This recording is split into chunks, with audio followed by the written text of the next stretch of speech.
just wanted to say once again, massive congratulations to Michaela and to Julie and Akinola for an amazing penultimate session.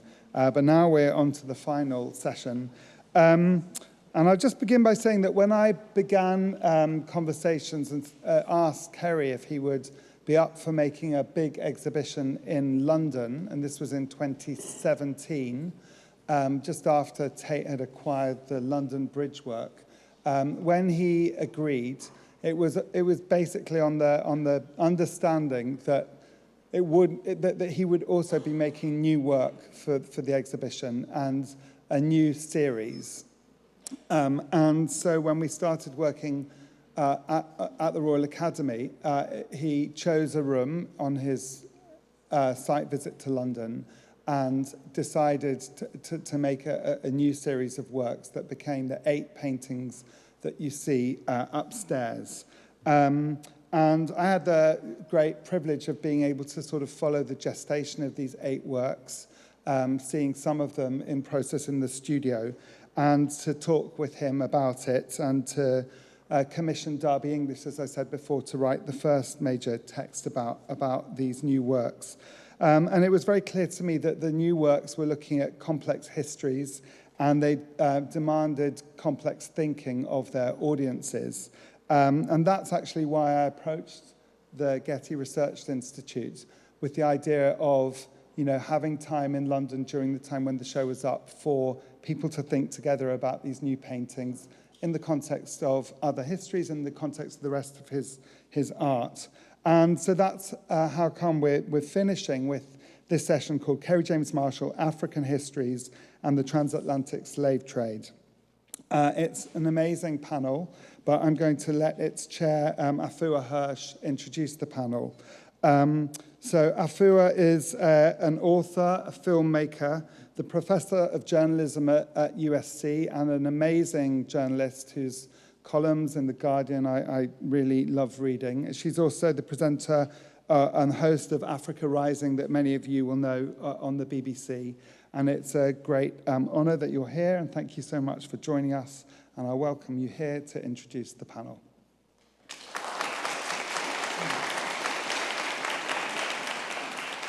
Thank you so much.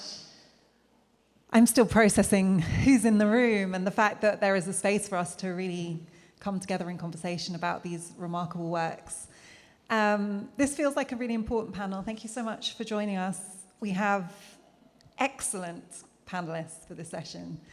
And what I think I would like to do, rather than just kind of generically introduce everybody, is to introduce the panelists one by one. We're going to start with each making a presentation about their own work and how it intersects with these pieces by Kerry James Marshall, and then we will be in conversation together. There will be an opportunity at the end for you to ask questions. I hope you take advantage of that opportunity. So I will introduce our speakers in turn. The first person who's joining us was going to be here in person, but unfortunately he's still in Ghana, so he's joining us by Zoom.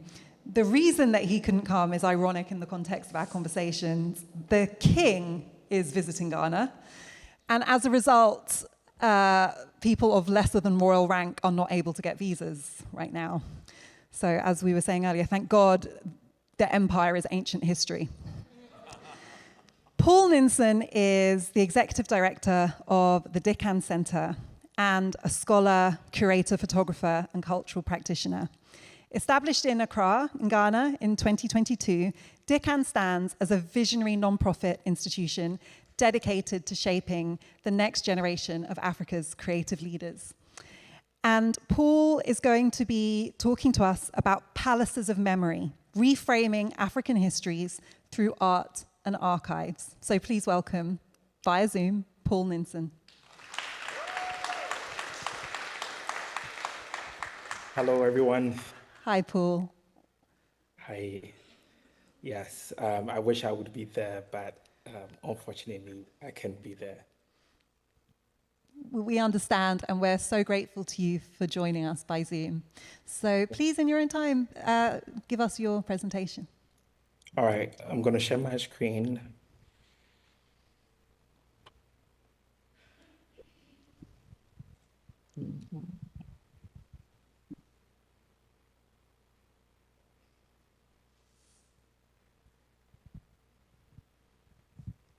Okay. So once again, thank you all. I'm Pompo for Ninson, born and raised in Ghana. My presentation is about the Palace of Memory and rephrasing African history. I'll start with a story. My grandparents were traditional rulers, so I grew up in the palace. It was all about oral history and community. The palace was not built to think later about community, but it was built for community. So my presentation is going to be about that. In African context, memory, is very silent when we talk about the visual because many of our archives are being distorted, our history being scattered, and also incomplete.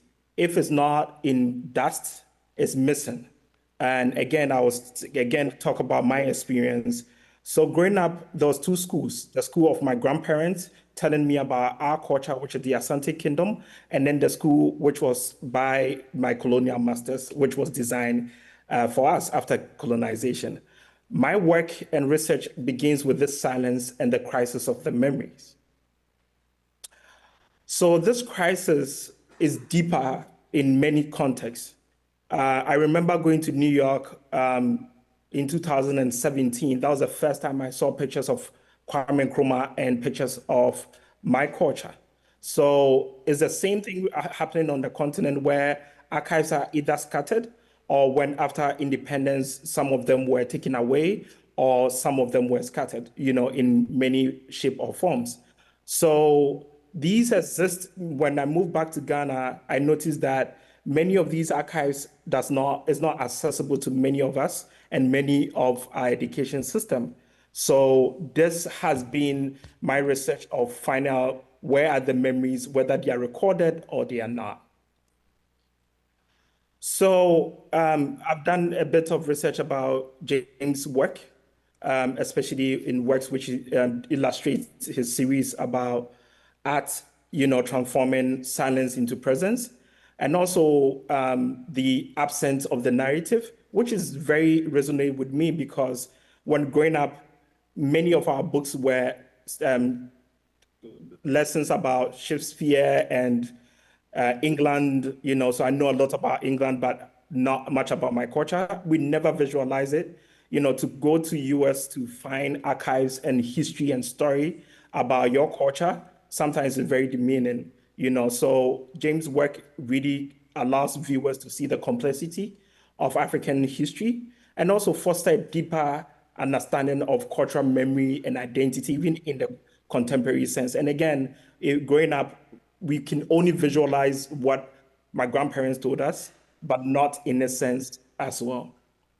Again, his work, which is depicting what could have been or what existed, which is not visible, in its sense of the figures, the beauty, the violence, in between the history and the myth, So I really resonate with that and comparing that with everyday Black lives and African lives, which must be seen and also be remembered.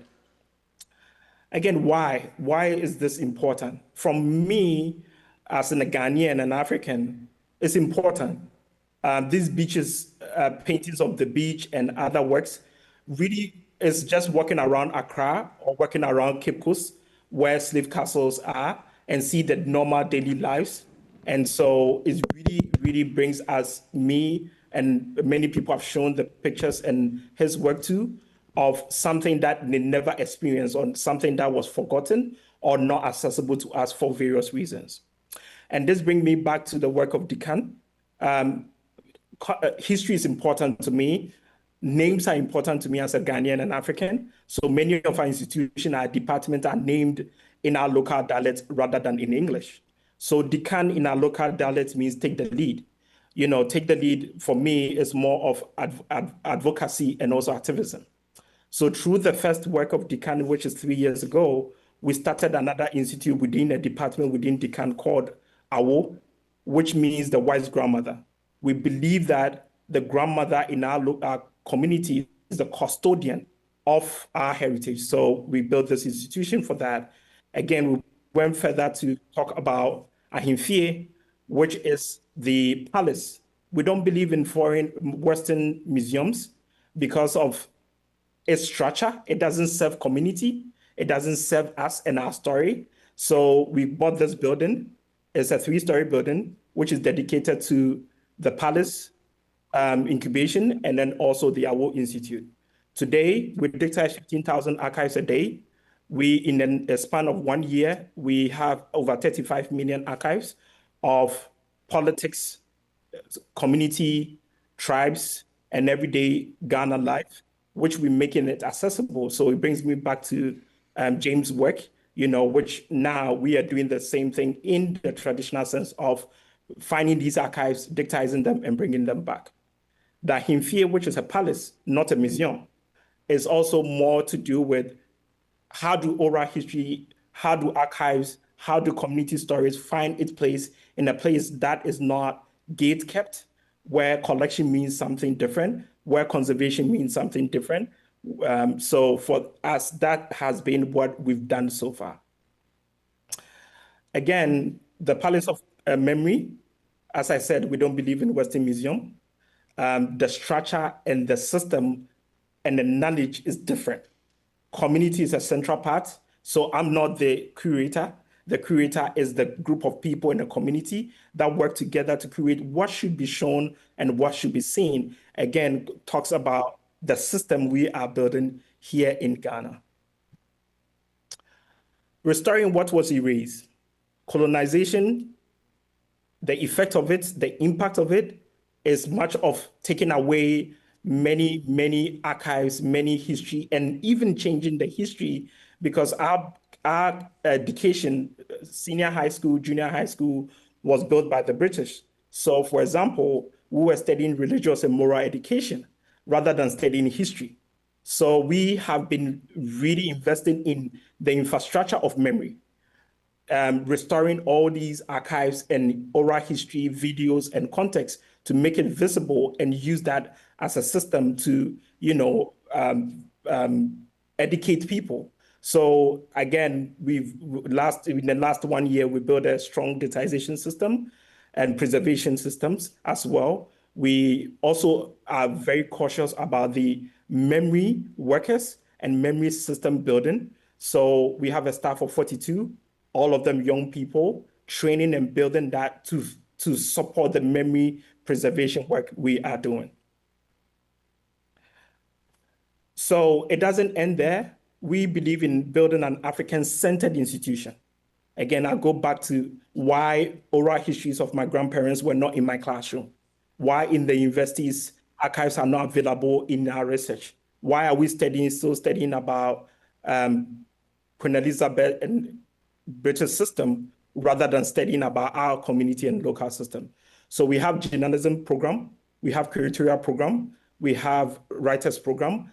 The beginning of these programs are history of Ghana, and they have incredible 30 million archives to research through as a form of education. So for us, we believe that Africa's transformation starts from re-engineering the education system and focusing on indigenous knowledge system, knowledge that is about us and for us, rather than our textbooks and our history is more to do with anything else.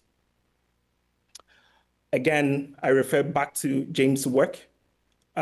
We use different mediums of expression, but the belief system is the same. We believe that memory is powerful. What was erased can be redrawn. I strongly believe in that. So sometimes my practice is more lean towards Africa, Ghana, even the government facility, because sometimes I go to a government facility, which we are custodian of all the military archives of Ghana.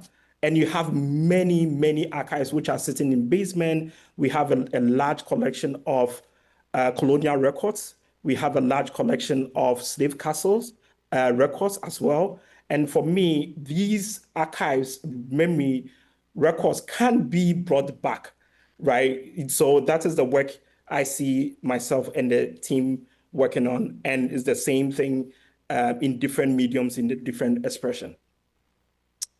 Thank you.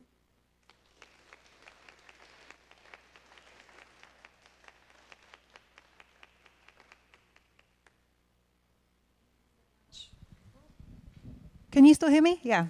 Thank you so much, Paul. There's so much to discuss there. If you're able to stay with us and listen to the other presentations, and then I will come back to you for a general discussion.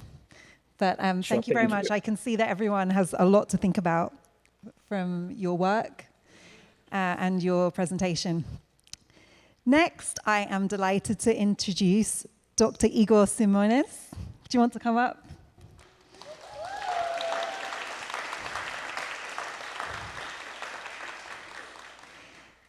Igor holds a PhD in visual arts from the Federal University of Rio Grande do Sul with a focus on history, theory, and criticism of art. His dissertation is titled Film Editing and Exhibition, Black Voices in the White Cube of Brazilian Art.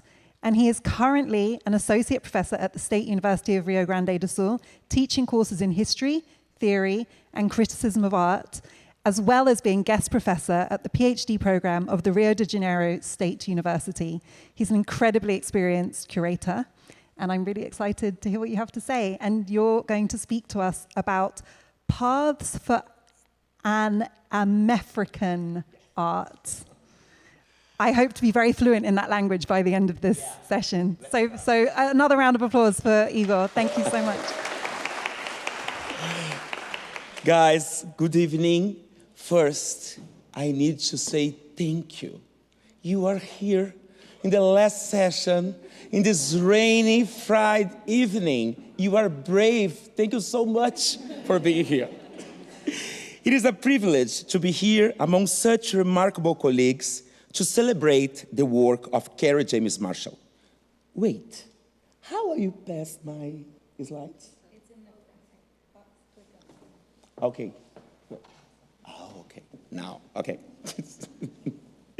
So it's a privilege to be here to celebrate the work of Kerry James Marshall.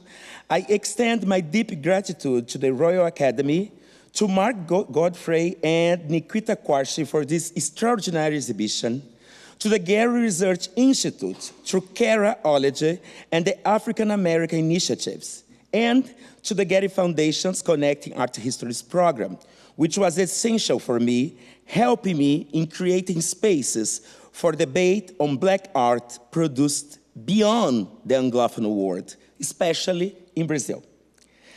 I'm also grateful to be in dialogue with brilliant colleagues and to the Black Curatorial team, whose work is indispensable at a time when so many art institutions and the system itself echo what I have been calling return to order, insisting that everything that needs to be done about race, gender, lands has already been done, and that it is time to move beyond what some dismiss as woke and others rightly call justice. Let us begin. I was given the task of speaking about that red room. About the recent paintings, the scenes of Black people capturing Black people, and the always fraught question by African participation in the slave trade. Yes, my life is always so easy. Let's go. My first instinct was to return to 18th century academies, to Reynolds, and to the representation of Blackness in canonical painting. But it was clear that this painting demanded a wider frame, one grounded in diaspora, displacement, and what I call Ahenfianity. Ahenfianity is not a mispronunciation. Okay. Ahenfianity is not a mispronunciation. I think very probably you realize that English is not my first language, isn't it? But in this case, SOT is a conceptual tool drawing on the Brazilian thinker Lélia Gonzalez to rethink the Americas. I had a series of fragments. Let's go to the first one, the juxtaposition. In Vasari's Lives of the Artist, we canonically see the inaugural gesture of art history. The book appears at the same moment that the oceanic slave trade accelerates, transforming African bodies into commodified labor. European humanism emerges simultaneously with the systematic dehumanization of an entire continent. And this raises a fundamental question to us. If art is defined as a human endeavor, how do we conceive a history for those whom Europe refused to see as fully human? This is the intellectual terrain against which Marshall's work intervenes. He does not simply correct an absence. He heals the gaze of canonical paintings and asserts the humanity that art history long denied. I speak as a Black historian from the country that became the largest destination of enslaved Africa. Following the work of Luis Felipe Alencastro, we know that from the 16th century until 1815, Brazil was the largest importer of Black bodies in the Americas. Today, Brazil remains the largest Black nation outside the African continent. We are 57% of a population estimated in 250 million of inhabitants. Part of this can be explained with this incredible and amazing work of Inô Martins. I love this work because you can see like, oh my God, in Brazilian society, there is the few number of white pieces deciding everything. But at the same time, we can see like, there is a lot of Black people and we are looking to you and we are waiting to you and we are not quiet. Now, we enter another part of our conversations, which involves introducing you to this smiling woman standing beside Mr. Marshall in the image. This is the Brazilian sociologist Lélia Gonzalez, whose concept of Americanity foregrounds the Black America as a shared intellectual and political world produced through oceanic crossings. It rejects the notion that Afro-American or African-American refers only to the United States, and instead insists on a broader continental identity forged through forced displacement, cultural reinvention, and resistance, suggesting a more horizontal way to think the Black experience around the world and across every ocean. I love the way how she puts out saying, if we in the all Americas are not American, what are we? Asians? I like when she said that. Yeah. Well, from this point, I ask that we adopt this American lens as our methodological horizon. It allows us to move through Marshall's painting without reinforcing hierarchies of geography, nation, or cultural legitimacy. Fragment the foreigner. Here, I echo Saidiya Hartman, who reminds us that Africans did not sell their brothers. They sold foreigners, individuals outside kinship networks, outside political belonging. Race, as we understand it today, did not yet exist in the African continent. European expansion transformed these dynamics entirely. In the 19th century, engraving marked the shift. After the 15th century, the logic of African enslavement changed drastically under European pressures. Gold and minerals once defined Euro-African trade routes, but Portugal, above all others, gradually reshaped the region's economy toward an enslaved labor. The Kingdom of Congo was one of the places where the agreements gained form. King Afonso I, ex-King Anizinga, his conversion to Catholicism in the early 16th century marked the beginning of an entangled political relationship. And I need to say sorry. I read something very violent, but this is important to understand that slavery in Africa was different from slavery after the contact with Europeans. Violent episodes followed, such as the 1575 Portuguese attack, in which soldiers severed and transported the noses of the dead to Luanda as trophies. A horrifying detail recorded by archaeologist and historian Naozi Sweeney. This violence reveals that internal African enslavement practice and European imperial slavery were not equivalent systems.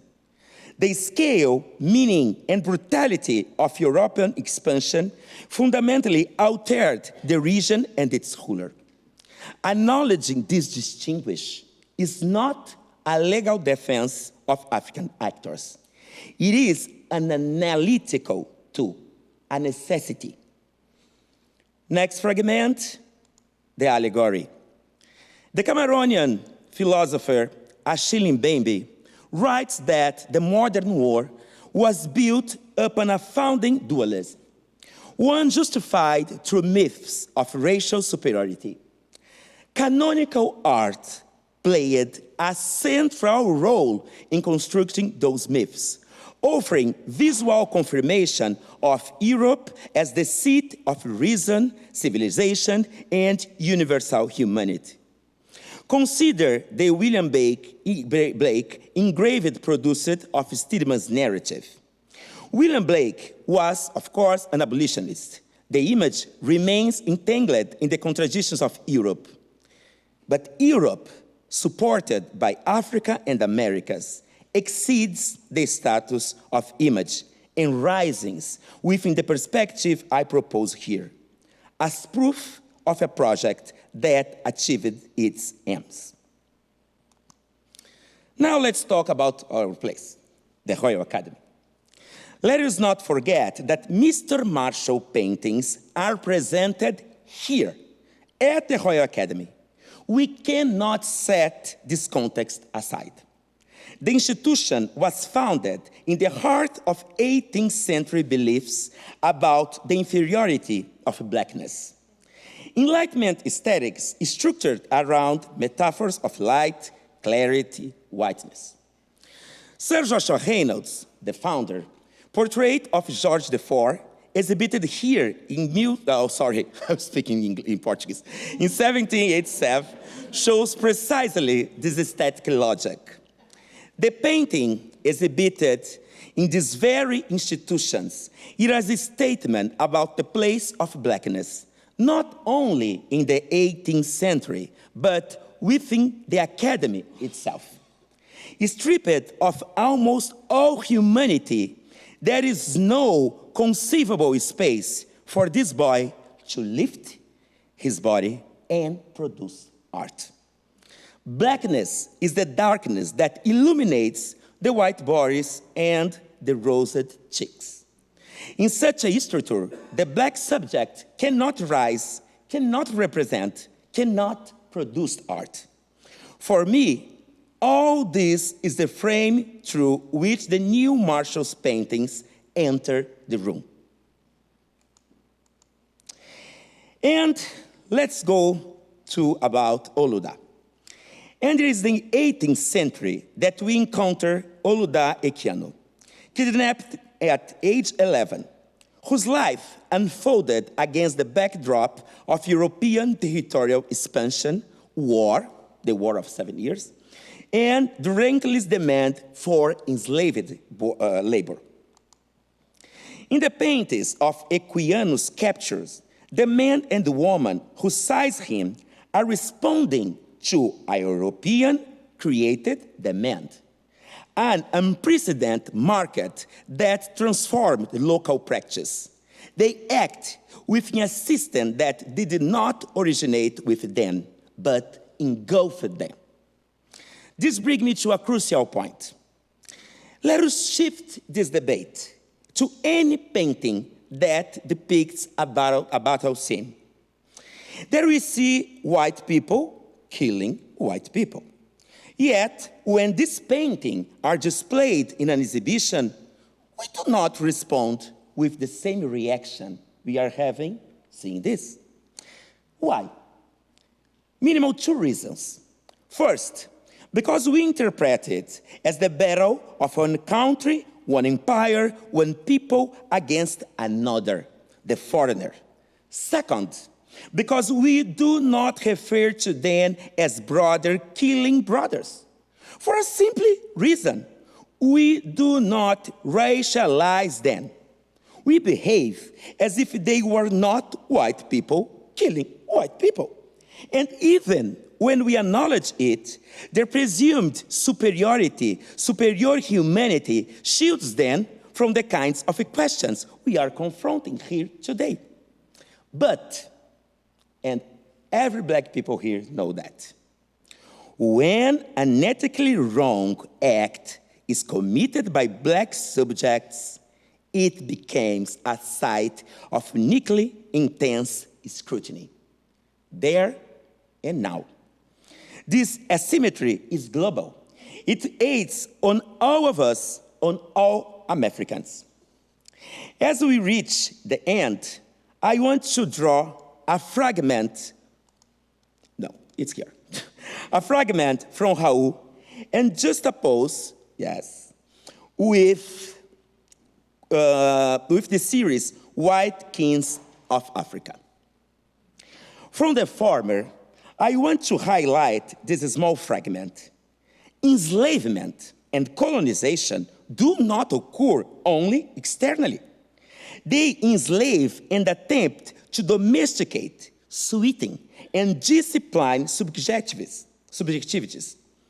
The idea that beauty is more beautiful when white is a creation of white colonization, and it is on its own enough to contextualize the choices made by these men. Here we had a slide who is not here. It's not here, but I will read. Interracial relationships, in this sense, are not merely personal. They inhabit a terrain of political and subjective tension across America. 33 years ago, Brazil's unified black movement published a striking magazine cover urging black men to affirm black love publicly. And we could read there, this too is part of the American debate, when a magazine in Brazil put on that cover the phrase, "Kiss your black woman in a public square." Oh no, I'm not closing. Now it's closing. Healing. Kerry James Marshall's work, like that of Carol Walker, performs a gesture of humanization. Black art has long operated as a pathway toward healing, an answer to the trauma and distortions produced by enslavement and colonialism. Healing requires confrontation, not erasure. And we, black artists and black writers, we know exactly how to do that. You have been doing this in the last century. I close with Hilaria Gonzalez, whose words give us a way forward. By embracing our Americanity, we can go beyond an idealized imaginary or mythicized vision of Africa, and at the same time, turn our eyes to the lives of all Americans, wherever they may live. Thank you.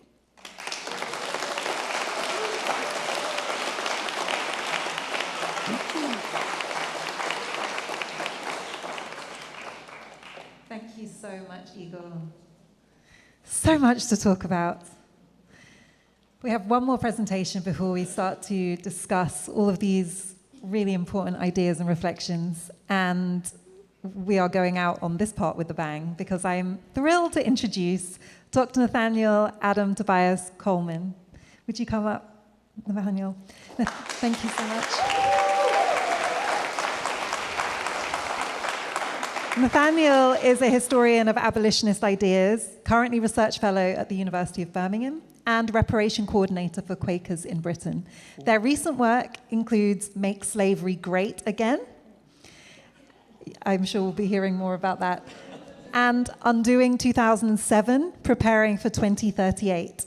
Their research-informed public engagement is the basis of a book, which they are writing, titled The House by the Rivers of Blood, Birmingham's Hidden History of British Anti-Slavery, in which they reimagine the story we should teach the children of how we got free, if we got free. And Dr. Coleman is going to be talking to us on the subject of circa 1830, You Could Say That I'm a Lot Like David Walker. Thank you so much. Thank you very much.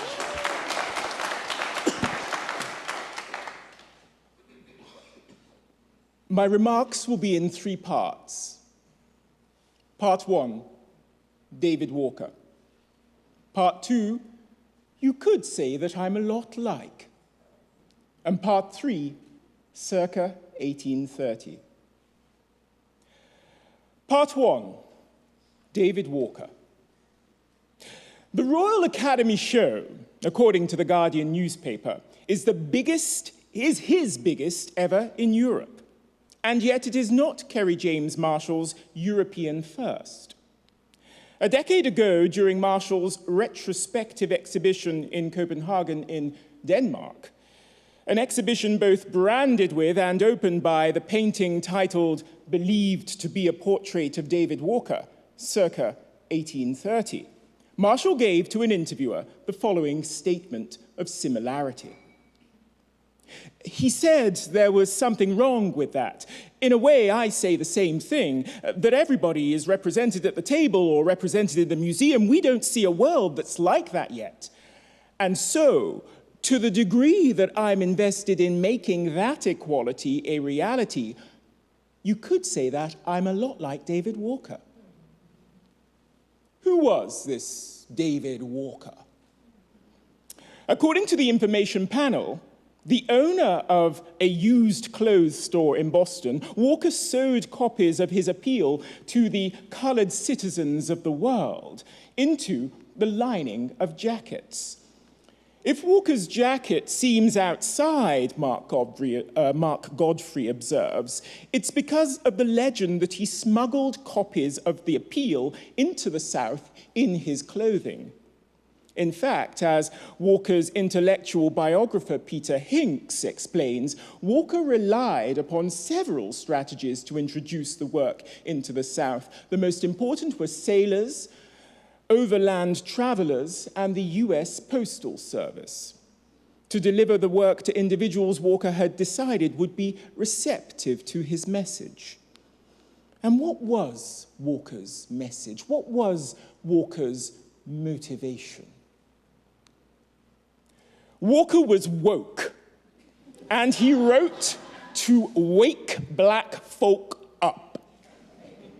I appeal to heaven for my motive in writing, Walker declared. Who knows what that my object is, if possible, to awaken in the breasts of my afflicted, degraded, and slumbering brethren a spirit of inquiry and investigation, respecting our miseries and wretchedness in this republican land of liberty. Now, don't let that quotation fool you into thinking that Walker was African-Americo-centric.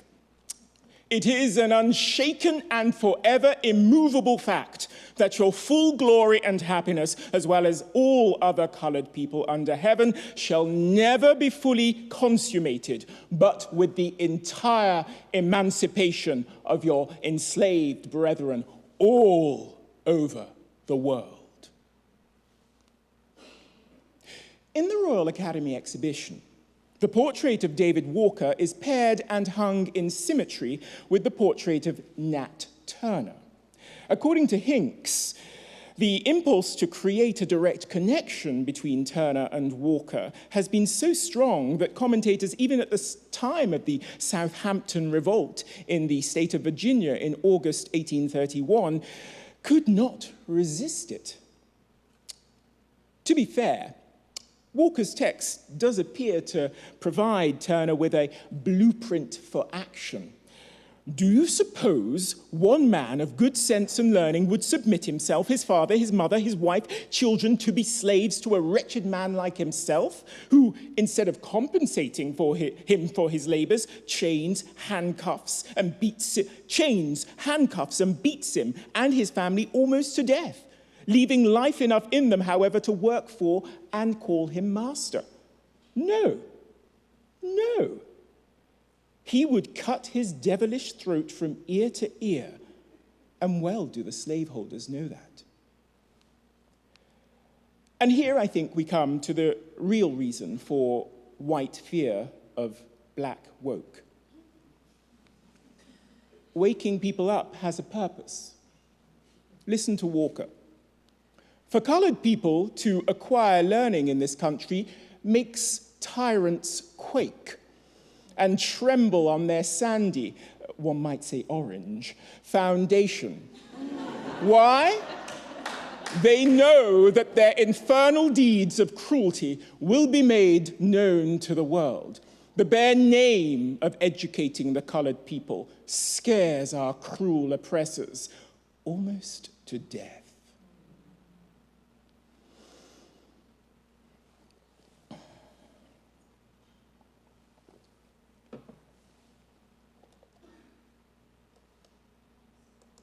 Part 2.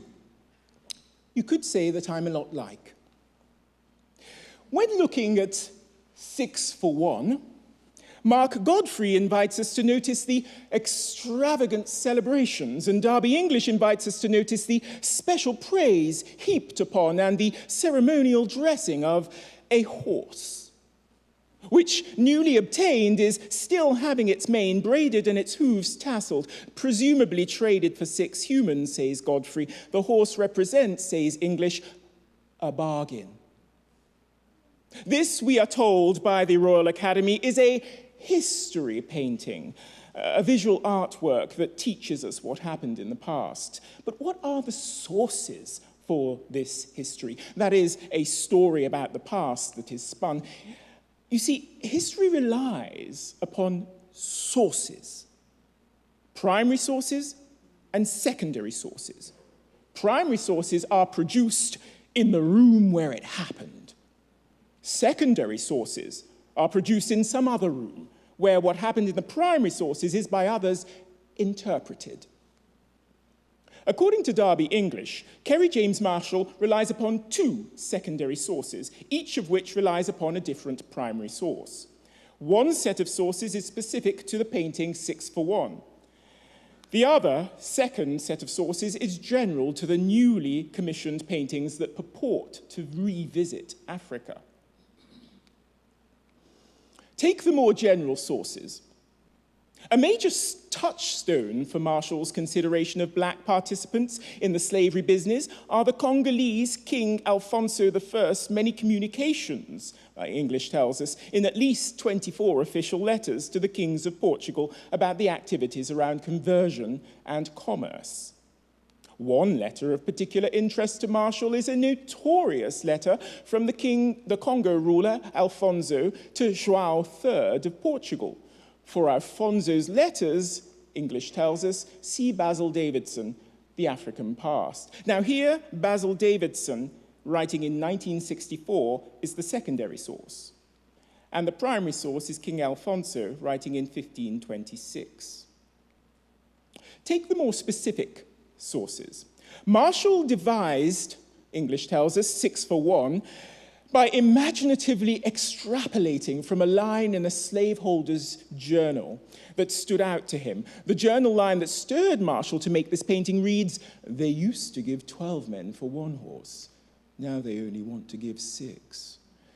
Marshall's version of the anecdote originates in Hugh Thomas, The Slave Trade, the story of the Atlantic slave trade 1440 to 1870. Here, Hugh Thomas is the secondary source, writing in 1997, and although English does not care to mention him by name, the primary source is Luis de Cadamostro, writing in 1456. The painting 6 for 1 is the result of a very selective reading of Cadamosto and Afonso.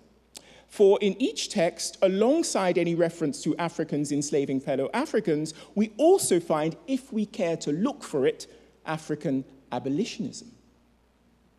Take a moment, please, to use the QR code displayed to download the accompanying handout, with the most important sentences highlighted, courtesy of Cambridge University Press. On page 333, Cadamosto reports that the Africans he met believed we Christians ate human flesh and that we only bought Negroes to eat them. For this reason, they did not want our friendship on any terms, but wanted only to slaughter us all. This ain't your 6 for 1 African. And on page 338, although Afonso admitted to João that many of our subjects eagerly lust after Portuguese merchandise that your subjects have brought into our domains, to satisfy this inordinate appetite, they seize many of our black free subjects. They sell them. Afonso, nevertheless, in the same breath, insisted that many vassals from whom we had their obedience arise from it. They stop being obedient because they have abundantly more than us. Before, we had them contented and subject to us and entirely under our vassalage and jurisdiction. This is a great harm, both to the service of God and to the security and peace of our realms and our state. 6 for 1 for Alphonse. 6 for 1 plutocrats are far from representative of all Africans. But to encounter such an interpretation, Marshall needed to have consulted not the secondary literature of a Daily Mirror journalist in the 60s, nor that written by the chairman of Margaret Thatcher's political think tank in the 80s. No, Marshall needed to have read the most cutting-edge, critical history written from black perspectives in the 2020s. Indeed, David Walker says as much, for let no one of us suppose that the refutations which have been written by our white friends are enough. They are whites. We are blacks. We in the world wish to see the charges refuted by the blacks themselves, according to their chance. For we must remember that what the whites have written respecting this subject is other men's labors, and did not emanate from the blacks. Walker looks to a time when the Lord shall raise up colored historians in succeeding generations to present the crimes of this nation to the gazing world. Exactly why Marshall chose in his fairly superficial research prior to producing this history painting not to read Dr. Jose Linha Nafafe's groundbreaking and game-changing book, Lourenço da Silva Mendonça and the Black Atlantic Abolitionist Movement in the 17th Century, I pose as a question for you to answer. But there is an even more damning consideration. And for this, please turn to page 63 of Nafafe. Afonso's supposedly notorious letter to João III in 1526 has to be read in geopolitical context, a context established by the prior king of Portugal, Manuel I. Manuel's regimento, or set of instructions of 1512, formed the background against which Alfonso's first letters have to be read. One cannot, says Nafafe, understand the rationale of the letters without understanding them in tandem with the regimento. This set of instructions has not been cited by historians prior to Nafafe. So what of African societies did the Portuguese royal regimento require? Manuel gave Alfonso goods, principally guns, and then told Alfonso that there's no such thing as a free lunch. Pages 64 and 65, and aside from all the things that you took, there were freights, provisions, Manuel says, and a lot of payment that we made. For that reason, it would not be good for the ships to return empty. The ships sent to Congo should return full of slaves.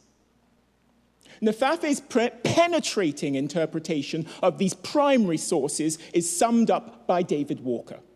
European colonizers arriving in Africa, David Walker explains, entered among us and learned us the art of throat cutting by setting us to fight one another, to take each other as prisoners of war, and to sell to you for small bits of calicos, old swords, knives, etc., to make slaves.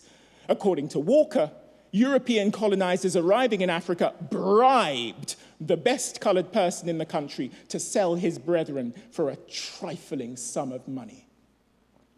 Any African complicity, David Walker insists, can only be understood in that colonial context.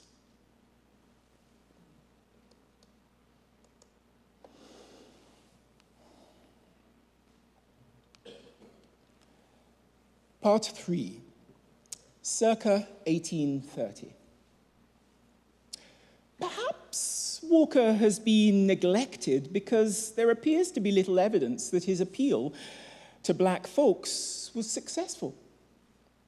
Indeed, according to Hincks, Walker's appeal did not generate slave resistance in the South. The appeal did not make the turbulence of 1829 to 1831, and we can only speculate whether Turner actually saw or was aware of Walker's appeal. However, my hypothesis is that the real influence of Walker was less on the global black diaspora and more on the global white power structure. The year 1830 is critical in the life of David Walker because it was the year in which Walker's book was banned. By the end of 1830, argues Hincks, Walker's remarkable capacity to circulate the pamphlet in some of the farthest reaches of the South was well established and dreaded. Surfacing first by December 1829 in Georgia, then by January 1830 in Virginia, and by March in Louisiana and South Carolina, it provoked, argues Hincks, an overwhelming preoccupation throughout 1830 with preventing contact between free blacks in the North and local blacks in the South, as well as prescribing teaching of any enslaved person to read and write through elaborate legislation. In April 1830, the appeal was reviewed in the most important transatlantic abolitionist newspaper, The Genius of Universal Emancipation, edited by Benjamin Lundy.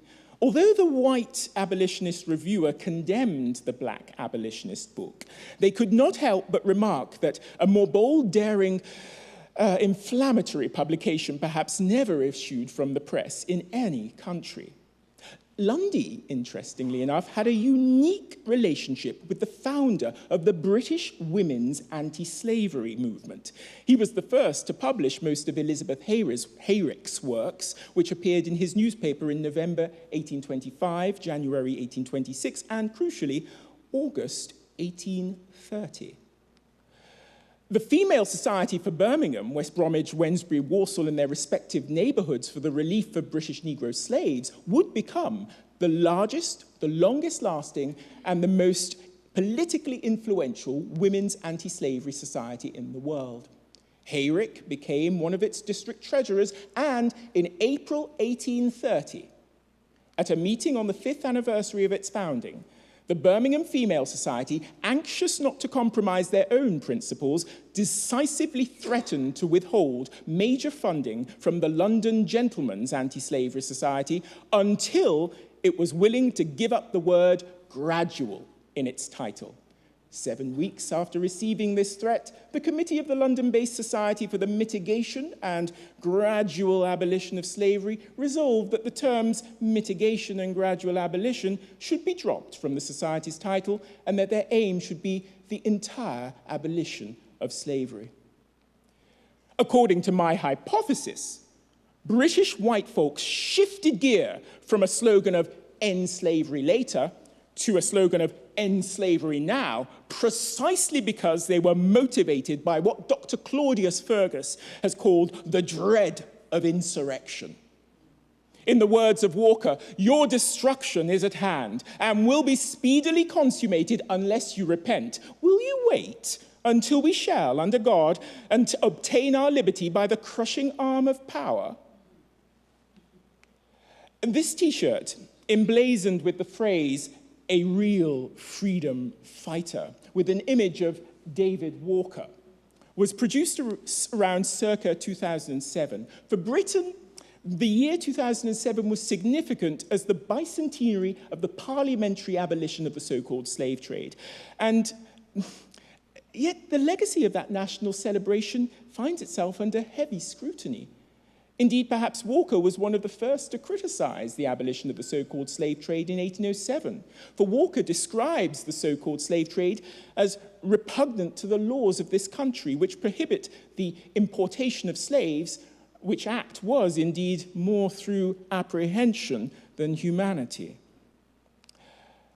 Building on Walker's criticism, answering a call in the journal History and Policy that we start planning for the bicentenary of the abolition of slavery and African emancipation in 2033 to 38. The International Slavery Museum next week is preparing for the bicentenaries of the abolition of slavery in the 2030s. The National Maritime Museum is learning from 2007, looking ahead to 2034 and beyond. And the University of Birmingham is undoing 2007, preparing for 2038. How then should British and American society prepare to remember the 2030 bicentenary of the turning point when David Walker put the fear of God into white folks, thereby forcing them, against their will, to start the world's first Black Lives Matter movement? By contrast, Marshall's paintings have never been banned, and white art critics have not reported, following a visit to his new collection, a feeling of dread of insurrection.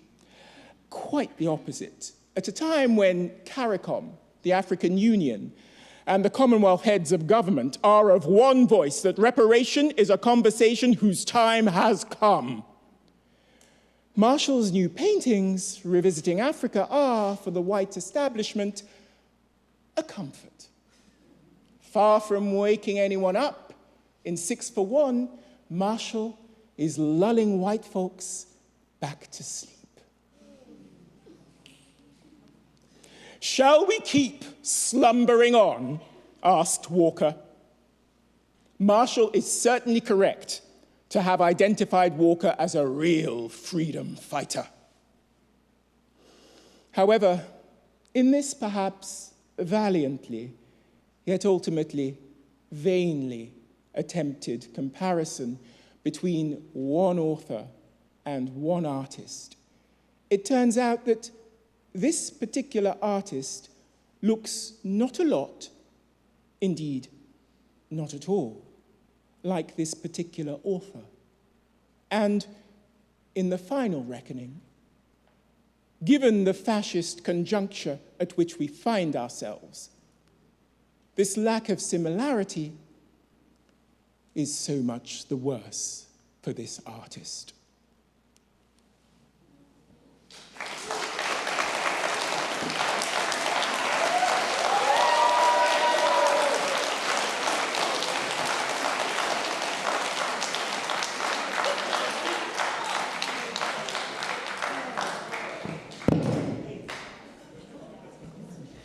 Thank you. I promised you that this would be electric, and I believe that we have delivered on that promise. I'm going to start with you, Nathaniel. What is your... You've given us an incredibly clear critique of these recent works by Kerry James Marshall. I'm curious for the narrative or your analysis of the journey from the artist who is giving us David Walker to the artist who is giving us 6 for 1. What do you think is the reason for that specific journey? And as you frame it, it's an unusual journey to take, particularly in this climate.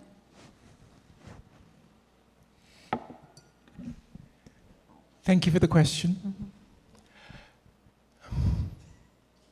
I guess the question really invites me to place myself in Kerry James Marshall's psychology, which is a tricky thing to do, but if I think about elders in our community. And if I think about experiences I have of doing histories, especially oral histories, with a number of elders who have interested me because of the radicalism of their work in the 60s, 70s, 80s. And I wish to speak with them about where they took that radicalism in the 90s, noughties, and 2010s. I try to approach them with some, and that might not have come across in this presentation, some sympathy. I think if you live a long life and if you get to see those many decades, energy, aspiration, belief, hope that you may have had in the earlier years may well be crumpled in later years. And so I hazard a guess that someone who has been able to see the possibilities of Walker and rise to Walker's challenge comes now to essentially what is, I mean, I didn't really want to name their names in this room, but really these works are fodder for Nigel Bigger and Tommy Robinson. That's who these artworks are for, and it's upsetting to me that arc is so often found amongst elders or amongst us. You know, I'm growing old, and I guess I struggle every day to resist the temptation to become less aspirational and less radical. For anyone who doesn't know, and I'm sorry also that his name has entered the chat, Nigel Bigger is an Oxford academic whose USP is denial of the impact of colonialism and the assertion that Africans were so busy enslaving each other that Europe hardly made any difference. To summarize, I've had the joy of interviewing him myself. Thank you. I wonder, Igor, if this is not so much a critique of Kerry James Marshall, but a critique of an artist in the diaspora who has not come from the African continent. And you know, as someone of Ghanaian heritage, but having grown up here, I'll include myself in this for a minute. Can we trust ourselves to really adopt the correct lens for something as complex and loaded as the history of African involvement in transatlantic enslavement? And I'm thinking as well, obviously, of your Americanity, which is in itself a critique of the ways in which the diaspora sometimes separates itself, both from the continent and from parts of each other. As we were discussing earlier, you know, one of your critiques of diaspora is how Anglo-centric it is, and the ignorance of us in Britain and in America, for example, about Black Brazil, about other Black communities that aren't in the English-speaking world. Wow, there is a lot. We have 50 minutes. There is a lot. And don't fill it all. But first, I think it's important to understand that there is something very important about the concept of Americanity. I think this is the first part. In the gaze of Lélia Gonzalez, it is not just about the Atlantic. It's because that I use the word oceanic the whole time. Because with this, we need to include the Indian and the older ocean, because our experience was not the experience just through Atlantic. We was spread to the world. And second, second, I love when we said the brothers and sisters from the African diaspora. Because it's exactly that, brothers and sisters. Never you be hermanos, hermanas, irmãos, irmãs. Because the discussion, not just the discussion, the idea of African diaspora was completely encapsulated by the experience of the Anglophone world. So you have the big art system in the United States. In the theory, the ideas about diaspora, the foundational theories in United Kingdom. There is an example. That was my research at the Getty Center Foundation. I started with a question, which was, where is the Black Brazilian artist and the global discussion about art and diaspora? Because look, if we are the biggest Black country outside the African continent, what means doesn't have Black artists, Brazilian Black artists, in the most part of the curatorial programs in the last 10 years? Just as an example, the brilliant professor Coleman Mercer, when he wrote Travel in the Sea, he starts to putting out that British artists, Afro-Americans, and Caribbeans reshaped the idea of contemporary, modern and contemporary art. And I count how many times he talked about Brazil. 3. Wow. One in a footnote. The second one to talk, of course, about Bahia, Orishas, mysticism. And the third one just to say, yes, they exist. And at the same time, there is an expectation about what the Afro-Brazilian is, what the Afro-Brazilian art is. And I always like to connect it with the French movie. It's a French movie, okay, it's not a Brazilian. The Black Orfeo. Because in the Black Orfeo, Black people in Brazil are always dancing, praying, sweating. They never sit. They are all the time. And that is the expectation abroad about what it means to be an artist in Brazil, a Black artist in Brazil. There is an expectation about what we can show about this artist. Just one last example. When you see because it's not just about the absence of Black artists. It's at the same time the way how this presence is framed. And if you see the programs, there is an exhibition which occurred here in London at Tate Gallery called Journeys Through the Atlantic. Yes.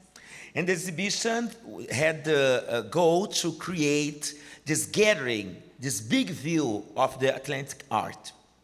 Well, I don't remember exactly the number. I would say like, I don't know, maybe 18 artists from the United States, 12 from United Kingdom, 8 from Brazil, but this is 5 worldwide. Wow. Because there is this, the idea about Brazil abroad is filtered by the white gaze. And to the white Brazilians, the idea of a Blackness as this huge, essentialized people who are always smiling and loving everything. This is good to the commercial relationship in Brazil. We are the country which lived under the idea of racial democracy. The idea about how in Brazil, Black people, indigenous people, and white people living together almost in a dance, like Matisse's dance, with hands, dancing in red, in a blue foreign ground. And this never happened. Brazil is very violent. 2 weeks ago, 117 persons was killed by the police. Because once again, the police entrance in a community and just killed people. Part of the families needs to looking for the bodies of those passed away members of this family in the jungle. And they displayed these bodies in the middle of the street there. And guess what? The governor of Rio de Janeiro grow in the census for the next election. because Brazil is violent. Yeah. Thank you. Is Paul still with us? Oh, yes, you are. Wonderful. Paul, you know, that reminds me that we are, as people in the diaspora, as Americans, our work is still being filtered through gatekeepers in places where we're minoritized. And I wonder how much part of this conversation is really the absence of Africans owning and telling the story from an African lens. You spoke powerfully in your talk about silence, you know, and that really resonates with me from time I've spent living in Ghana. These are conversations that are happening outside African countries more than they're having within them, even though the memory is so alive. My grandmother raised me telling me how even when she was a child, there were places that she was told not to go out at night because you might be caught and shipped away. And this is well into the 20th century, but the idea that a child is not safe, that there are people who will profit from that trade, lived on into living memory, and yet it's not something that's visible as a discourse in countries like Ghana. Why is there this silence? Could you talk more about that and what it's like disrupting it in the work you're doing at DICAN? Thank you so much. I mean, the basis of it is colonization, right? When you live and exist and imperialists come to your country and colonize, they think that they know better than you, right? They think that they are imposing a level of education or knowledge system than you. I'll give you an example. My British curriculum in class 6, when I was 10 years old, was about witchcraft. And what was witchcraft? The features of a witch, a woman who likes meat and is black. That was what I studied in school, right? So look at the generation of number of people who have gone through that level of education. So that silence of our culture, our history, our knowledge system does not exist. So I have to go to the US, I have to gain education to go to the US, New York, before I had the chance to see pictures of about my own tribe, archives about my own tribe, or education system about Kwame Nkrumah and many others. Sometimes I take a different approach. Fighting the Western system is very difficult. It seems like, you know, I applaud you all of your activism and the work you guys do. But for me, it's more to do with like, okay, what is here in Ghana? What can be repatriated from the basement that can be brought into the classroom? That people can know about themselves, people can study about themselves. We can even know, sometimes it's very hard. And again, I say this with grace, that some of the things in the Western side, I don't even want to comprehend or understand it. I became conscious of my skin color for the first time when I went to New York in 2017. For us here, the many problems we go through, even as basic as accessibility to our own history and our own context, becomes much of a bigger problem. So sometimes these are some of the things that building DICAN and building this institution is to make these archives, restore them, and make them accessible. There's so many. Recently, we got a chance to happen to find Kwame Nkrumah's archives, which are about 100 million archives in a basement, which are covered in dust. So for me, it's hard sometimes to go and fight for reparation when these archives are in the basement. That needs to be brought back and be able to make it accessible. That will quell that silence in the room of our history. Again, today, if you see African studies, there's more African studies happening on the West than even in Africa itself. There are more discussion, there's more projects on the West. You know, if even the system, look, I can apply for a grant for my institution. An institution on the West side will get that grant to digitize African archives, not the Africans who lives in the country, be able to have accessibility to that. So for me, those are some of the things that I comment on it. Do you feel that you can learn anything from the works of Kerry James Marshall? And how do you perceive his storytelling about African complicity in enslavement as an African who is steeped in the primary sources of the archives that you're protecting and the cultural knowledge and memory that you have? So sometimes it's just hard because I have lived in the experience. With this presentation, I was really going to go on my scholar work and everything, but I wanted to lean on my own experience. It's sometimes very hard to resonate with such paintings because remember, I repeat, my religious and moral education said the feature of a witch is a woman who likes meat and is black. So when you see such paintings, right, of a depiction of such, sometimes it's more to leaning towards the Western ideology of what Africans are. Right. And so for many people, even in my circle or in my class, who are presented such body of work, I question, do they resonate with it or not? Do they feel that this is a true representation of who they are? Again, I'll lean towards even sources and influence. My lived experience and James' lived experience might be different. He grew up in Alabama, grew up in Kumasi, in Asante Kingdom. It might be different, but even the perspective or depiction of who depict who an African is. What is a true representation of an African? Who's a true representation of a Ghanaian? Who is like a Ghanaian look like? How do I reflect myself? And so sometimes if care is not taken, it's the same stories of what Africans are. Why are you painting about the beaches? But there's beautiful things in Kumasi or beautiful things in, and so most of the times the whole conversation is so deeply about slavery. But after that, what next? And that is what most of the time, like the depiction is so geared towards. But for us, we want to resurrect our own culture. Slavery happened, yes, great, but there's remnants of memory of us as well. Thank you, Paul.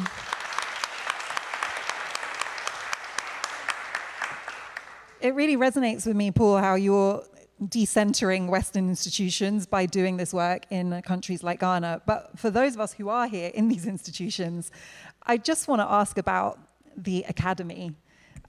Here we are in the Royal Academy, ground zero, really, of the Western gaze on art and art history. Kerry James Marshall is unapologetic that he looks up to this institution, that it was his dream to be here, that he wants to be included in the canon. And there's a level on which there's a disruption simply by having his work here and facilitating a space where we're even having this conversation here. But I want to know what you think about whether that really is disruptive. Can we ever really use the master's tools to dismantle the master's house? Can we be in this space exhibiting work, having conversations in a way that truly moves us forward, or is the space too complicit in the problem to really offer that way forward? Nathaniel.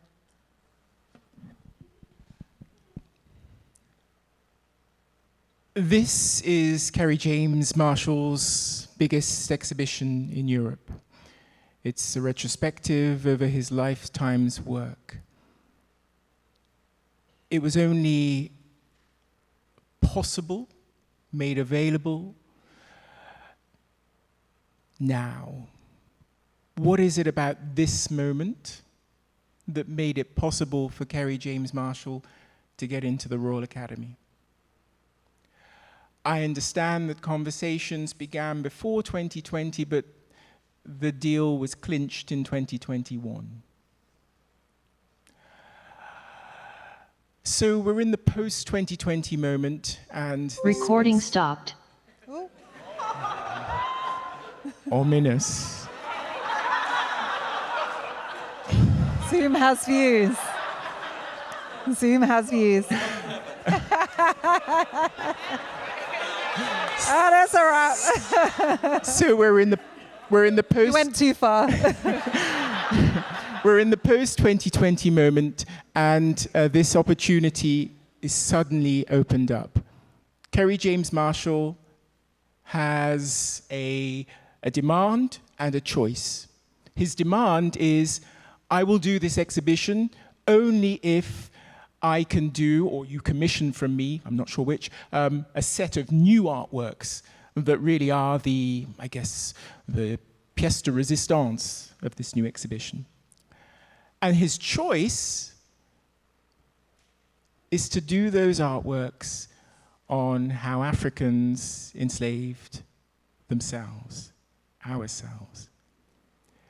Now, Jose Linha Nafafe had been working on this book for decades in the Vatican archives and archives in Brazil and elsewhere.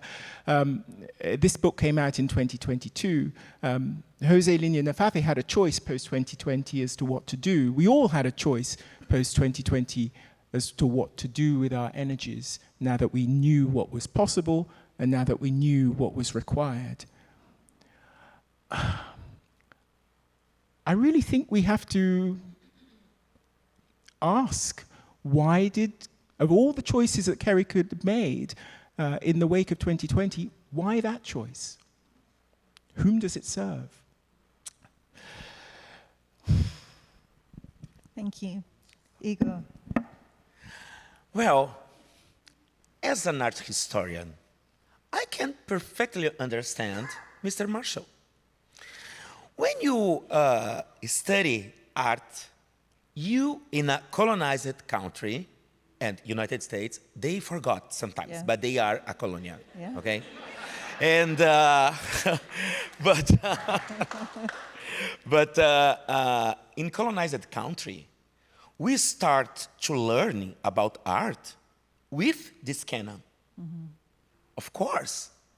And specifically in the Mr. Marshall's work, he looking for, during his entire life, this idea of the greatness of the painting, the art, the European art. And you know, I think I told you, I will repeat here. Maybe you hate me after that. But when I received the invitation for being here, my first reaction was like, wow, are you talk at that academy?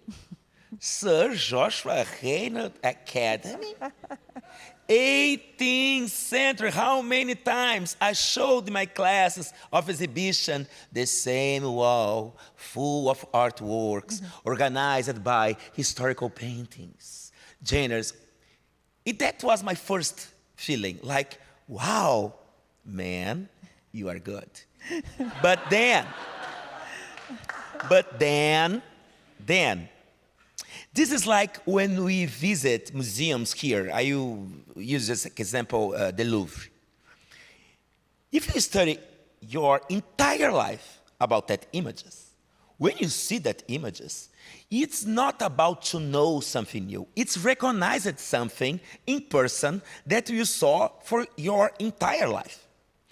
But in the second day of the visit, you start to think, what is this here? What is this? It's wrong this should be here. And I think that's the point. You know, it's not about, to me, it's not about to destroy the canon. It's to ask new questions for the same archives. And now I think we need to ask why in this moment, this place, where you groups of thousands of men, white male, learning about painting, about painter, about why now in 2025, for the first time, they decide to keep that black boy in the painter of George IV and say, well, now you can paint a little bit, and you show. This is more important because this talk about the art system. And I think our lives in the last 10 years was about to manage this double situation. We need these institutions, and these institutions need us. But at the same time, I really believe that the most part of the institutions, and not just in Europe, is ready to say, done. Okay, let's come back to our usual program. Let's fill the walls of white people, depicted by white people. You described it as the return to order. Yes, it's the return to the order. Yeah. But at the same time, I think it's very important. It's important to have this exhibition. It's important this exhibition happen here because it's full of means. The problem is not the existence of the exhibition.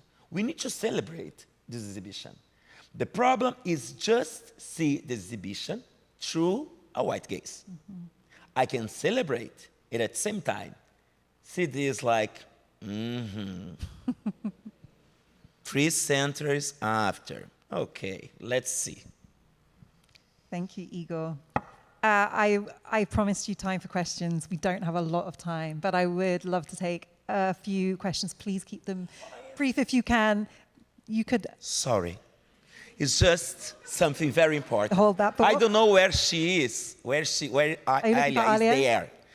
It's because I talk about the Black Curatorial. Yeah. It is incredible work. And thank you so much for shouting it. Can we all actually just give a moment for the Black Curatorial? Yeah.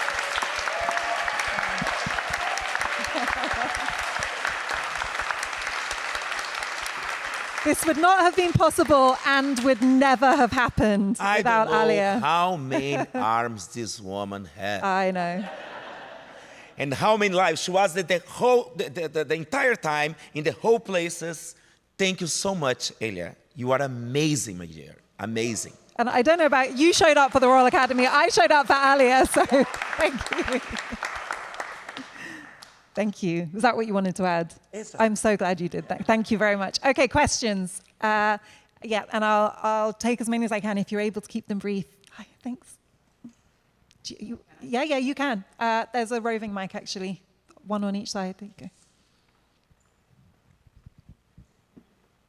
Wow, that was so yummy. Is this on? Okay. Yeah. So I really appreciated, Igor, your point about Marshall's intervention as this like healing of the gaze, and then yesterday Sandra was talking about the ways in which Marshall's a provocateur, and then of course we have this like mic drop moment here with Dr. Coleman and your distinction between a pragmatic. You can't hear me, right? Okay, I'm not bugging. It's not working. Yeah. Sorry, I was like, I feel like I'm being gaslit. Can you? Yes, there we go. That's how a mic should sound. Okay. Should I start again or? Yeah. Okay. So, okay. All right. So Igor was talking about Marshall's intervention as this potential for healing the gaze, right? And then yesterday, Sandra very brilliantly was talking about Marshall as this provocateur who invites this looking and relooking.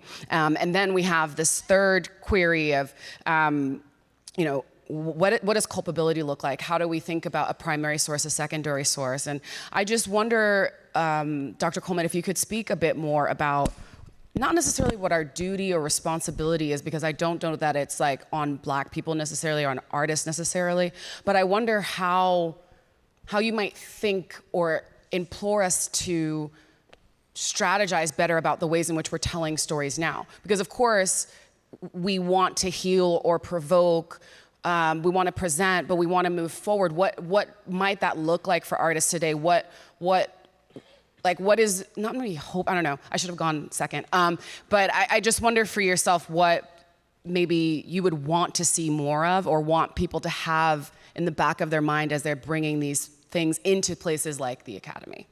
Thank you so much. Can I just tack on to your question a tiny bit? Because, reading a lot of interviews with Kerry James Marshall, he's always pushed back against the idea that he has a responsibility to tell a certain story. He says, I paint what I want to paint, and he rejects kind of representation politics. He rejects the idea that a Black artist has to create work that has an activist outcome or a political intervention, even when he is creating work that indeed does have a political intervention. So I just wanted to add that to what's a really important question and hear your response. No, I think it's better if we do one by one. If it's okay. Thank you for the question. Thank you for taking us forward with the question as to what the world could or maybe should look like. I don't think it's correct to say Kerry James Marshall avoids representation politics. I think, as far as I understand from the interviews I've heard, he's all about invisibility, absence, bringing presence to that, and representing in spaces where we haven't had representation. I feel that this focus on having a seat at the table, faces in high places, really given the state of our House of Commons, has been revealed to us as not it, not the success. What we want is not our face there. We want our voice there. What we want is not to be included, but to intrude and to intervene and to, frankly, to dismember and to dismantle. But how, in this moment, or in any moment, could or should, I think you mean not people racialized as black, not artists, but artists racialized as black? I feel like something in cultural producers, like all of us in this kind of, this realm of putting ideas forward. Because there's a conversation too about a lot of people who became black after 2020. And so there's a responsibility and duty whenever any of us are in these rooms, right, to be the provocateur, the dismantler, or the, you know, or complicit, whatever. But I just wonder, like, what kind of framework you might introduce to some of us who are really trying to figure out how to do this. Not that there's a success metric, but also so that we don't like set ourselves back. So far be it from me to tell artists what to do. However, I do think, I'll say two things, that there is a responsibility that we each have that is a function of the power we might wield or the influence we might have. We need to look inside ourselves and in our networks to really understand what exactly is the power we each have. We might not be aware of it, but we have a responsibility to wield it wisely. And wisdom comes with understanding at least the context and conjuncture at which you find yourself, the economic, social, political context. And maybe that leads me on to my second point. I do think that artists need to be free to explore, but artists also, I think, if they're of use to society, and I hope that artists want to be of use to society and don't just want to produce art in a vacuum unrelated to the social networks that they are, in which they're situated. Artists need to acknowledge, at least to acknowledge, if not to respond to, that context, that conjuncture. And I think what I'm saying with regards to these works is that they don't do that. I hope that answers your question. It might not. Igor wants to add something. No, I think, well, first, I think there is a tradition in black art to talk about difficult subjects. And many times, these difficult subjects help us to understand ourselves as humans. And I think this series of works could do that. And second, I really don't think art needs to do anything. I don't believe that. I think art would be what the artist needs to do. And this is the production. After that, there is how this art will be received. How will you write about this? How will you create this? How will you collect this? So I really believe, and I did an exhibition 2 years ago in Brazil called, within a concept I have been working, it's called the right to the form. It's the idea that black people, black artists can do what they want to do. And it's interesting to talk this about Kerry James Marshall, because I started to think this because of this necessity of the black figurative painting with black subject, especially in poor situations. Like almost saying that's the place of black people. And why so many white people want to buy that? And buying that, how in the last years, this became almost mandatory to the Afro artists to create figurative paintings. So it's contradictory because we're talking about a figurative painter, but I think first we need to see our black artists as artists who want to do what they want to do. To me, this is most important. We spend a lot of times, 4 decades, now 6 decades, oh my gosh, 7 decades. 7 decades talk about the scene of Leni Riefenstahl. Just trying to discuss that, oh my gosh, it's so beautiful, but it's so dangerous. But okay, it's in the world. And we can discuss this end to end. But people can do in art what the artists want to do. Thank you, Igor. Thank you. Last question. How am I supposed to choose? Okay, everybody's telling me to choose this question, so. There is more there. Oh, you want Paul to respond? Paul, do you have a response? Paul, yeah. I mean, for me, I think it has to do with systems, right? First, it has to do with sources and influence, right? What influences us as an artist? What influences us even in the work? Again, both I am privileged to be, privileged to be born and raised in Ghana. I come from a different context. So if an artist in Ghana or artist in US or UK is working on a body of work or a presentation, I think it has deeply to be related to what is the sources, what is the influence, and what is the system that allows the representation or a system that depicts in one sense or the other. Again, one of the things I'm really proud also is the insider and the outsider perspective. I sometimes have a challenge with the paintings of Black bodies or paintings of Africa.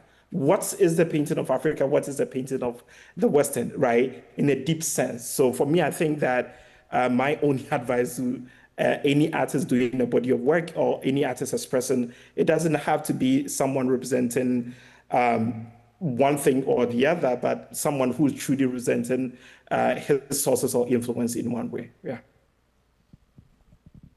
Thank you, Paul. Thank you so much. Welcome. Last question.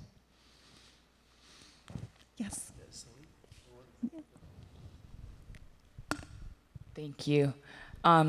Nathaniel, you brought up the question of what made this exhibition possible at this particular moment in time.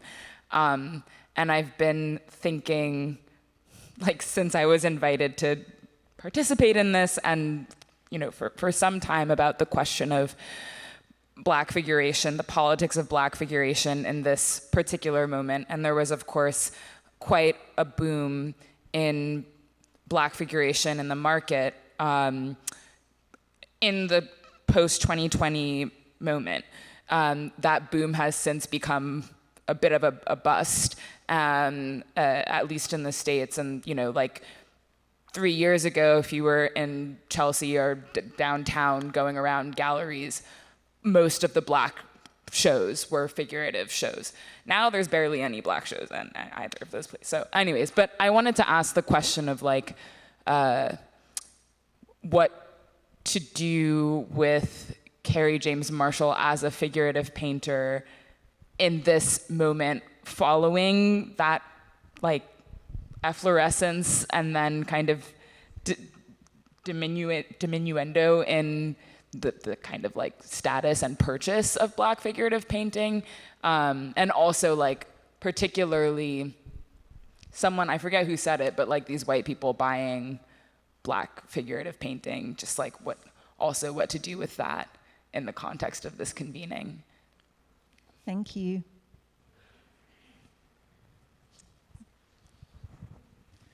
No, no, it was not for me, it was for you.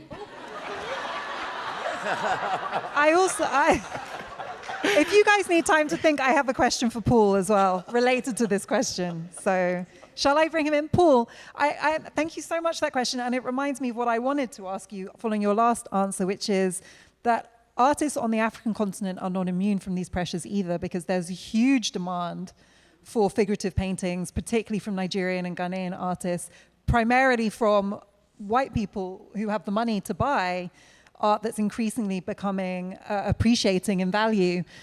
Do you feel that that demand is distorting the production of art in countries like Ghana?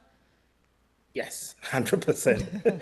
Because how many Ghanaians buy paintings, and how is our market and our industry? It's not matured enough in the as compared to the Western side. You know, I sound controversial, but many of the African painters are painting for the West, right? So that is where the system I'm talking about comes from. How many galleries are in Ghana?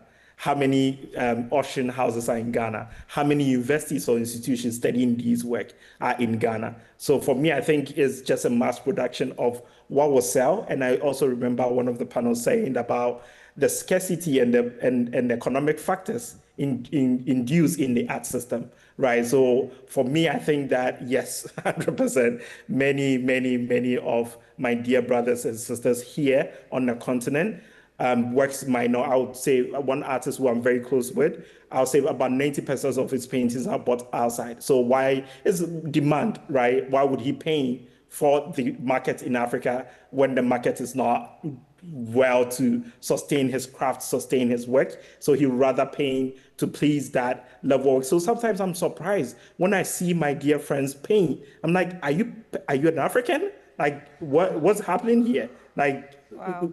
Like, you know, the paintings and the things you paint in is like you've seen something on the other side which is selling, so you want to also do that, or you want to express yourself. Thanks for that. It's a reality check. Thank you very much, Paul. Kind of goes to your point about a world in which artists need to do what they want. No, I think Zoe, I think this is a very complex question. First, because we have incredible painters and figurative painters, but at the same time, we had terrible paintings. And so my problem is not with figurative paintings. My problem is how this desire for figurative paintings, what effect this we see in the young artist's career. I realized that in a moment in the art fairs, was so many people trying to buy figurative paintings with figurative bodies that I saw a lot of young artists out of to live a real process of creation. The galleries was ordering all the time, another one. And what will happen with those people now? Because we are seeing the end of this boom of the figurative paintings. And for last, I was invited was the first art fair in Rio de Janeiro after the pandemic. So the George Floyd guilty was spread from the white Brazilians. And they invited me to talk in a table called Black Artist, White Gallerist. And I said, my life is always easy. And then this art fair happens besides the ocean. And my first question was, okay, the fair is saying we had more black artists than ever. Okay, but you had a lot of black artists depicting black bodies. Okay, we are here in a fair, close to the ocean, and the rich and white part of the Brazilian society is going to the corridors, buying. Buying what? Buying black bodies. Represented, but black bodies. And so that art fair was not so far off that art fair. So to me, that's the point. You know, was not about figurative painting. I love figurative paintings. And look, we had incredible, Kerry James is a big painter. The problem is when this became mandatory. And the other point is, why so many black people because it's not anymore, it's going, was so interested to have black bodies in their houses. And I was invited for one of these collectors' house in LA when I was at the Getty. When I arrived in the living room, I will not remember the name of the artist, but it was a sculpture of a young black girl, and this sculpture was in the wall. Like, you know, when those people here in England, this is happening all the time, you know, when people take this head of animals and put on the wall, that was my exactly feeling. Wait, you said why so many black collectors. Did you mean white collectors? No, white collectors. No, Yes. sorry. No, white collectors. Yes, why so many white collectors want black bodies Yes. in their home. Exactly. This was a white collector in LA who had this young black, this black girl. Exactly. Yeah, quite an image. Thank you so much. Nathaniel, last word, indeed. I hesitate to tell artists how to live their lives. However, I do come from the perspective of ethical, moral, social, and political philosopher who does think, truly believe that we are not unencumbered entities, simply free to do whatever we please in the world. We come thrown from certain shipwrecks onto certain shores. We have inheritances that we don't know about and that we probably don't want. And that constitutes the context in which we make choices and we do actions. What I think your question is about the choices that artists and people in the art world might require or might make given certain pressures, not least economic pressures upon them, economic pressures to produce certain art. I'm certainly not encouraging artists to bow to economic pressures, but I know that artists need to eat. And I'm certainly not instructing artists to make of their art a social scientific project. I'm simply insisting that whatever choice you make as an artist is a choice made in the context into which you are thrown. And you either acknowledge that, or you hum to yourself and close your eyes and say, I'm just producing art as an individual artist, free. Thank you so much. An extra round of applause to my incredible panelists, including Paul joining from Ghana. Thank you so much.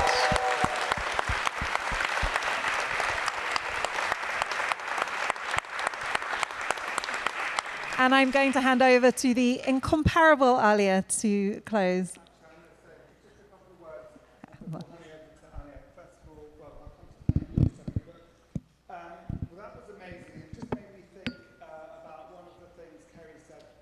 His interviews, which was about his earliest decision that he thought the paintings that he made should be monumental.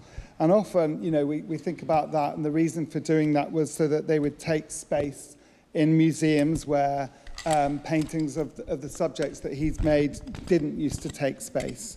But of course, I think the reason he wanted those works to take space in museums was that so lots of people could see them together and think about them together, that there would be a community of people looking at his works. He's also said that he gravitated to history painting, and he gravitated to history painting at a point when many people were making murals, and murals in the legacy of socialist realism and at the moment of the Black Arts movement, murals that told stories in a didactic way and wanted to create a message. But he didn't want to do that in his art. He wanted to make history paintings. And I think what he respected about history paintings was that they could be debated and thought about in different ways. And he may have looked back to the reception of some of the most famous history paintings that he loved, like Jericho's Raft of the Medusa. Anyway, with all that in mind, I really knew that it was essential that we do a 2-day symposium with lots of people debating and thinking together. And I said at the beginning that I hope that that thinking could be critical and not just celebratory. And that's exactly what's happened. And I'm really, really glad for it. Every single panel has been just fantastic. Every contribution, every chair's done an amazing job. I'm looking at 2 of them right now. And the audience, you've all been just brilliant as well. And this whole gathering has been electrified by your participation and your questions. So I think, with all the debates that have come to the foreground, we've actually, we are thinking with Kerry's work, against it, with it, and so on. And I'm really very grateful to the Getty and the GRI for working with the Royal Academy and Black Curatorial to organise this amazing event. And now I'm going to hand over to Alia.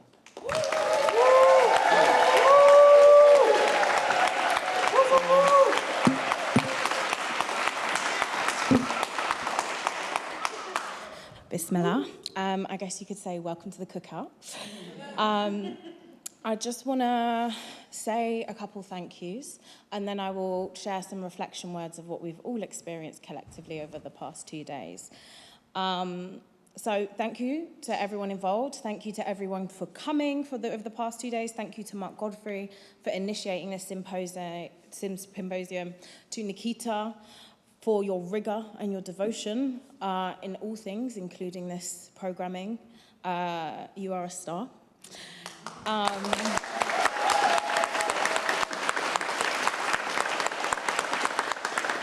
And I want to say a huge thank you to our speakers and our chairs, to Afua Hirsch, to Akinola Davis, to Dr. Igor Simões, to Dr. Elima Gray, to Professor Julie Dash, to Kelly Christina Grant, to Kevin Young, to Kimberly Drew, to Dr. LaRon Brooks, to Dr. Nadia Swaby, to Nathaniel, my dear sibling, Adam Tobias Coleman, to Ninjeka Crosby, to Paul Ninson, who was here, and I'm so glad his spirit was here, because he is an incredible human being.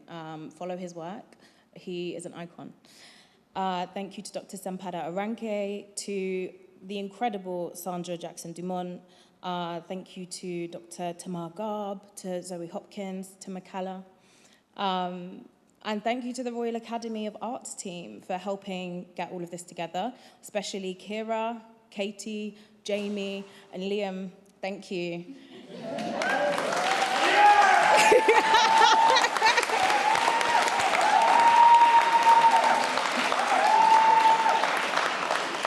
I want to say a very deep and sincere thank you to the Getty team, particularly Cara Olidge, whom we would not be seated here without, for her steadfast leadership and generosity of vision. I want to say a special thank you to Dulcinea, my comrade in administrative harassment. Thank you to Dulcinea. We wish you were here. Thank you to LaRon, Andrew, Valerie, Mary Elizabeth, and every cog at the Getty keeping the Getty turning, and AHAI, or the African American Art History Initiative, for knowing these conversations are necessary, not just in the US. I want to say thank you to our photographer, Ejitu. Come on! Who I'm sure has made you all look very studious and sexy over the past 2 days. To all of you attending for giving us 2 days of your life. And of course, thank you to Kerry James Marshall for giving us works to dissect, discuss, and hold over the past 2 days. I also want to thank our ancestors and mothers for being the reason we are all here in the first place. And of course, to Black people and Black cultural workers worldwide. When I found out this was the first major solo exhibition by a Black artist in the main galleries of the Royal Academy of Arts, I said, surely not. Then I remembered I was in England, and that in many ways this is unsurprising. So I come from a lineage of people who do not fear Nat Turner, with machete in hand, master's blood still warm. I come from those who celebrate that fact, who remain to this day jubilant and steadfast in our right as Black people to be. Today, we made history. adding to a vibrant canon of citations shown throughout the exhibition's walls. In this exhibition and throughout the duration of his career, Kerry James Marshall provokes us to see anew, to look twice, thrice, and ad nauseum, to think, to reckon with our experiences as he presents his own to the world. For my fellow Black people, it is the beauty and choices of our everyday, our mundane and extraordinary, in every realm and dimension. He calls us to remember ourselves, to drop our shoulders and free up. For those who perhaps are newer to the conversations of our lives, our Black lives, to our mixed company in the room, I ask that if these hues make you uncomfortable, that you hold them and ask why. Ask if it is performance or spiritual reckoning. I will ask us all now to join me, if you will indulge me, to close your eyes. If you don't feel comfortable closing your eyes, to look down in front of you, to place your hand on your chest and take some deep breaths at your own rhythm. Find your flow and place your hand on your chest, ground into the blacks of your closed eyes, and through breath, release what is no longer yours. I ask you to keep your hand on your chest and share your hearts for those fighting for freedom in Palestine, Sudan, Congo, Cuba, Brazil, Turtle Island, for those in need of your love and support in my homelands of Jamaica, in Haiti, in our colonially devastated Caribbean. I ask that we take the brushstrokes of Kerry James Marshall and the provocations of his work and our speakers very personally, that they awaken our thoughts of what can be and what we already know to be true. I hope we see that Kerry, in his capacity to be great, is also just a man, sharing his thoughts with the world, hoping you will join the conversation. I ask that we continue building Harriet's Railroad and not succumb to the glamour of institutional trappings, of the very spaces that fought for us to stay in bondage, that we release ourselves from the obsession of being the first in Babylon. The colonial legacies of the histories Kerry James Marshall's new works address aren't just historical or fictional, they are today. They are the metamorphosis of coloniality's shifting guise. Engage with it, critique it, and move the narrative further. I hope one day that the grand tradition begins to cite the African origins that precede ancient Greek civilizations, cite our modernisms that are ancient in tradition, long before Europe's interpretations. I hope it cites our archives that were burnt out of existence when European ships arrived to steal us and blame those left on the West African shores. I hope Kerry's work makes its way home one day to the canon of its birth. And as our ancestor Ninson Ben reminds us, why be a sunflower and turn towards the sun? I myself am the sun. So as we leave this space this evening, late afternoon, however you want to say it, I implore us all to remember that we were born actualized, that we don't need to attain valor to be worthy of love and respect or celebration, that there is a big bad world out there, and we are stronger together. Stronger for Black curatorial thought, its rigor, for what I prefer to call love, that our humanity and histories are bound together. And to quote my fellow Belgian poet, Kamal Brathwaite, the unity is submarine. It is the seen and the unseen, the lightest greys and the deepest blacks. It is every Black in the studio palette of Mr. Kerry James. Garvey, Hurston, Du Bois, Ellison, and many, many more demand that we recognize this unity and that we see it living a lively life in the diaspora. It lives in the bodies we've made home amongst Western hostility. Our histories are forever intertwined, as is our liberation, and as will be our reparations. Thank you all for coming to bear witness to what has been a range of many ongoing ruminations. Thank you for attending Kerry James Marshall Conversations. Get home safe and tell someone that you love them. Thank you.